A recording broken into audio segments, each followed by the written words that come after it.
আসসালামু আলাইকুম রহমতুল্লাহি বরকাতু। আবার একটি ইসলামিক আলোচনা নিয়ে হাজির হলাম।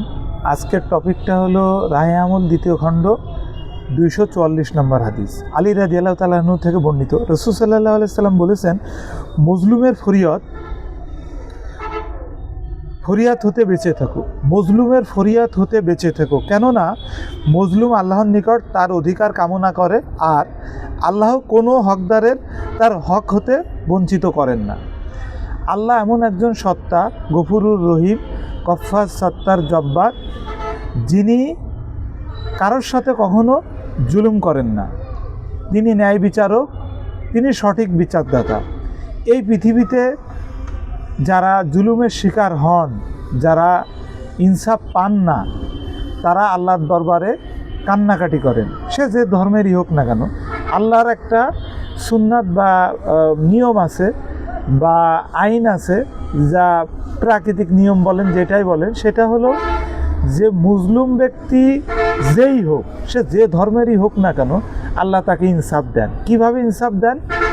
হয়তো এই ইনসাফটা আমরা কখনো আমাদের স্বচক্ষে দেখতে পারি না, কিন্তু যারা জুলুম করে তাদেরকে বিভিন্নভাবে আল্লাহ তাদেরকে শাস্তি দেন, যেটা যে জুলুম করেছে সেই শুধু বুঝতে পারে, আর সাধারণত যারা মজলুম তারা সবসময় এই জিনিসটা বুঝতে পারেন না।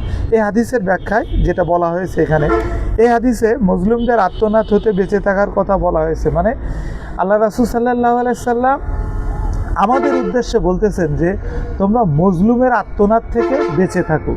এটা যে কোনো ধরনের মজলুম হতে পারে। যেমন ধরেন যে আমি রিকশায় করে এক স্থান থেকে আর এক স্থানে গেলাম, আমি রিকশা ভাড়া ঠিক করি নাই, কিন্তু আমি জানি এই জায়গার থেকে ওই স্থানের ভাড়া 50 টাকা, কিন্তু আমি তাকে ধরাই দিচ্ছি 30 টাকা। সে বিভিন্নভাবে বলার চেষ্টা করতেছে যে এটা আসলে লিগাল ভাড়া 50 টাকা, আপনি কিভাবে 30 টাকা দেন। সে করতেছে, সেখানে তার পক্ষে যার মতো কেউ নাই, লোকশূন্য এলাকা। আমি তখন তাকে বলতেছি যে তুমি এই 30 টাকা নিলে নাও, না নিলে তোমার ভাড়া নেওয়ার দরকার নেই।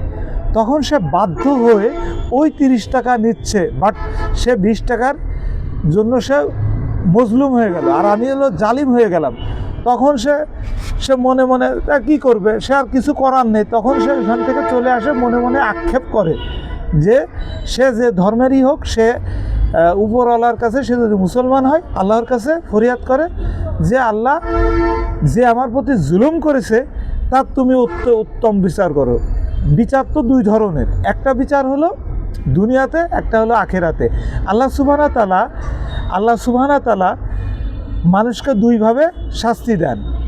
একটা হলো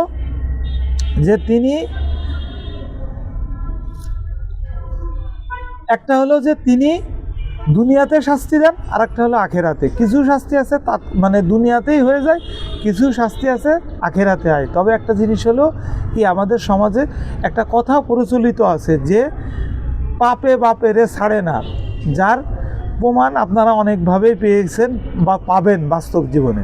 তো এখানে যেটা ব্যাখ্যাতে এসেছে, মজলুম ব্যক্তি আল্লাহর দরবারে তোমাদের অত্যাচারের হৃদয় বিতারক কাহিনী বর্ণনা করে। কারণ আল্লাহর কাছে বর্ণনা করার জন্য মুখ দিয়ে বলার দরকার হয় না, অন্তরের কথা আল্লাহ বুঝতে পারেন।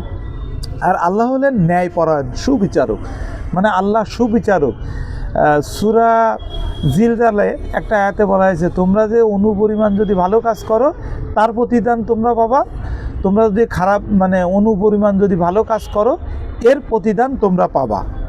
এরপরে তাই তিনি জালিমদেরকে নানাবিধ বিপদ আপদে নিমজ্জিত করে রাখেন। এই যে আমি যেই কথাগুলো একটু আগে বললাম, যে দেখেন আসলে আমি যদি কারোর কোনো অন্যায় করে থাকি, এর ফল আল্লাহ আমাদেরকে দুনিয়ায়ও দেবেন, আখেরাতেও দেবেন।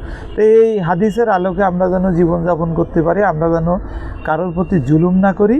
আল্লাহ আমাদেরকে এই হাদিস অনুযায়ী আমল করার তৌফিক দান করুন। আসসালামু আলাইকুম ওয়া রাহমাতুল্লাহি ওয়া বারাকাতুহু।